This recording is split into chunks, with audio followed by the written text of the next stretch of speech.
সন্ধে থেকে অল্প অল্প করে মেঘ এসে জড়ো হয়েছিল মাথার উপর। শেষ রাতে বৃষ্টি শুরু হলো। বাইরে ঘন অন্ধকার। আরো একটা নির্ঘুম রাতের মাঝে হোটেলের জানলার সামনে চেতনাহীন শবের মতো দাঁড়িয়েছিলে তুমি। তোমার গোলাপি ফুল ফুল ছোপের রাত পোশাকের ভাঁজে ভাঁজে তখনও আলসেমি গুটিসুটি মেরে শুয়ে রয়েছে। দুধ সাদা বিছানায় রাঙাদা ঘুমিয়ে।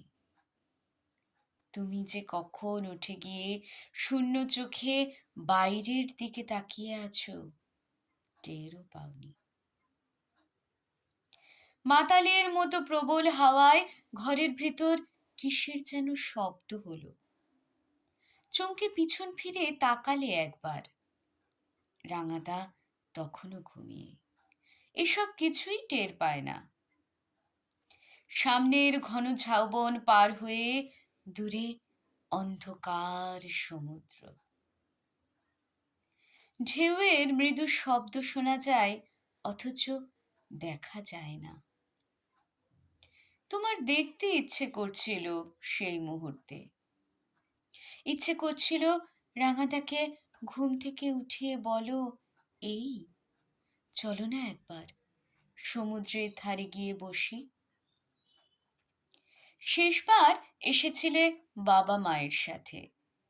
তুমি তখন 8-এ পড়ো, মিতার 10। ট্রেনে সারাক্ষণ গোমরা মুখ করে বসেছিল মিতা। রাতে খায়নি কিছু। পরের দিন খুব ভোর ভোর ট্রেন থেকে নেমেই ট্রেকার ধরেছিলে। তখনও মিতা মুখ শুকনো করে বসে। গাড়িটা যখন দিগন্ত রেখায় একটা বাঁকের মুখে অস্বাভাবিক নৈশব্দ ভেদ করে মিতার উচ্ছ্বাস শুনলে তুমি। বললে, কি হয়েছে দিদি? হাততালি দিয়ে কাপা কাপা গলায় মিতা বলেছিল, সমুদ্র সমুদ্র। তোমার পাগল পাগল লাগছিল। তখনই নেমে যেতে ইচ্ছে হয়েছিল গাড়ি থেকে।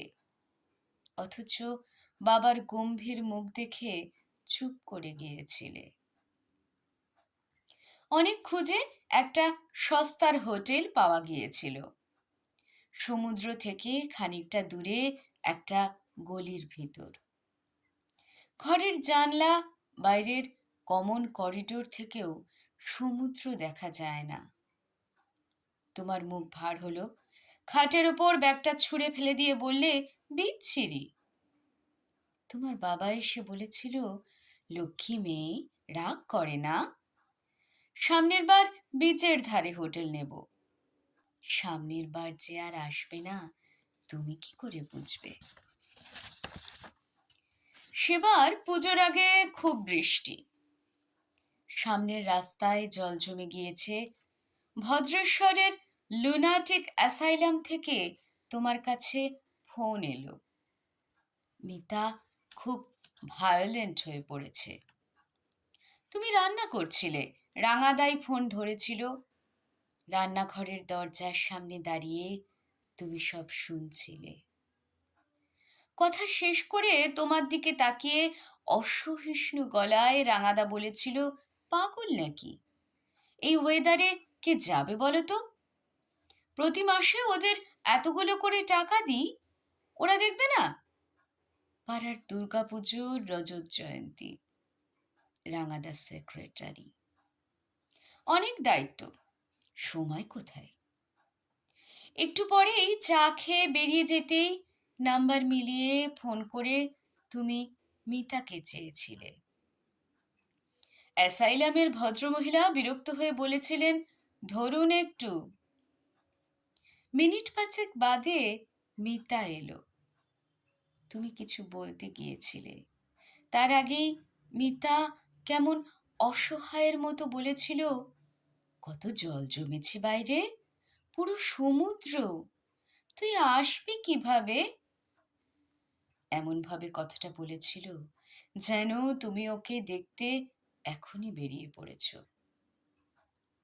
ফোনটা নামিয়ে রেখে অস্ফুট স্বরে তুমি বলেছিলে, আমার কি সেই সুযোগ আছে রে পাগলি?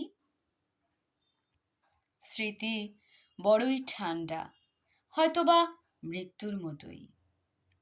তবু কেমন আঁকড়ে রাখতে ইচ্ছে হয়, যেমন তুমি, তোমার বাবা, মা, মিতা, তোমার প্রথম পাহাড় দেখা, প্রথম জঙ্গল, প্রথম সমুদ্র, হোটেলের জানলা ধরে দাঁড়িয়ে থাকা এই মুহূর্তের শীতল অনুভূতি, সবকিছু মৃত্যুর মতো ঠান্ডা, তবু আঁকড়ে রাখতে হয়। এক অন্ধ মানুষ ছিল, স্টেশনে বসে আপন মনে বাঁশি বাজাতেন। চারিদিকে চিৎকার চেঁচামেচি, ট্রেনের হর্ন, তার মাঝেও তন্ময় হয়ে বাঁশিতে সুর তুলতেন। কে শুনছে কে শুনছে না কোনো দিকে খেয়াল নেই, যেন এটাই পারেন তিনি, আর কিছুই পারেন না। সকাল থেকে সন্ধে ওইভাবে বাঁশি বাজাতেন, বয়স্ক মুখের অসংখ্য বলিরেখায় ফুটে উঠত নিদারুণ অভিমান। বলতে পারতেন না কিছু, চাইতেও পারতেন না। অফিস যাওয়ার জন্য একদিন ট্রেন ধরতে এসে দেখলাম বাঁশিওয়ালা নেই, ঘুমিয়ে পড়েছেন। আর হয়তো জাগবেন না কখনো। পাশে পড়ে রয়েছে কাঠের বাঁশি, কাপড়ের মলিন থলেটা। লটারির দোকানের ছেলেটা বলল, কাল রাতেও তো বাজিয়েছিল। সকালে দোকান খুলতে এসে দেখি। বোকার মতো জিজ্ঞেস করলাম, কোন গান ভাই? ছেলেটা মাথা চুলকে বলল, আরে ওই যে ঘুম ঘুম চাঁদ না কি যেন একটা। ঘুম ঘুম চোখে সব সুর হয়তো থেমে যায়। তুমিও তো ঘুমোতে চেয়েছিলে আলোর কৌতূহলে, তবুও রোজ বৃষ্টির মতো ঝরে অন্ধকার। যদি কোনোদিন এই নির্ঘুম রাতের শেষ না হয়, যদি শুকনো পাতা ভাঙার নিঃশ্বাসের শব্দ শুনতে পাও, সেই নির্মম মুহূর্তে একবারের জন্য কি কিছু চাইবে? রাত আরো গভীর হলে তুমি অস্থির হও। খাটের কাছে গিয়ে ইতস্তত করে রাঙাদাকে ডাকলে।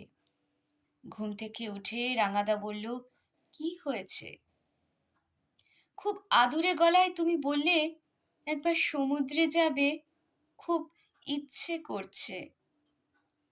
রাঙাদা অবাক হয়ে তোমার দিকে তাকালো, যেন এমন পাগল দেখেনি। তারপর খুব বিরক্ত মুখে নির্মম স্বরে বলল, মাঝরাতে পাগলামি কেন, শুয়ে পড়ো। কিছুক্ষণ বসে থেকে পোষা বিড়ালের মতো গুটিসুটি মেরে শুয়ে পড়ো তুমি। শেষ রাতে ঘুম ঘুম চোখে একটা নির্জন স্টেশন দেখো। সারাদিনে শুধু কয়েকটা ট্রেনের যাওয়া আর আসা। স্টেশনের কিছু দূরে একটা একলা ব্রিজ, তার নিচে রাত জাগা কোনো মুমূর্ষ নদীর নিঃশ্বাস। জেটি থেকে ছেড়ে যাওয়া নৌকার এক কোণে কেউ বসে। জোনাকি ঘুমে তার নিত্য আসা, দুঃখ পুকুরে কাপন ধরিয়ে তার চলে যাওয়া। কানামাছি ভোঁ ভোঁ স্বপ্নের মাঝে আচম্বিতে তোমার মনে পড়ে যাওয়ায় একান্তে পাওয়া স্মৃতির মতো কিছু। তোমার ঘুম ভেঙে যায় বিপন্নতায়, ধড়মড় করে উঠে বসো, আর ঠিক তখনই তোমার ভিতর থেকে পোষা তক্ষকটাও জেগে উঠে ডাকে, তক্ষ তক্ষ। একবার ডাকে, দুবার ডাকে, বার বার ডাকে। নমস্কার, শুনছিলেন লেখক তিমিরন দত্তগুপ্তের লেখা সমুদ্র বাঁশিয়ালা আর তক্ষক। প্রযত্নে সানার গল্পের ছাপে।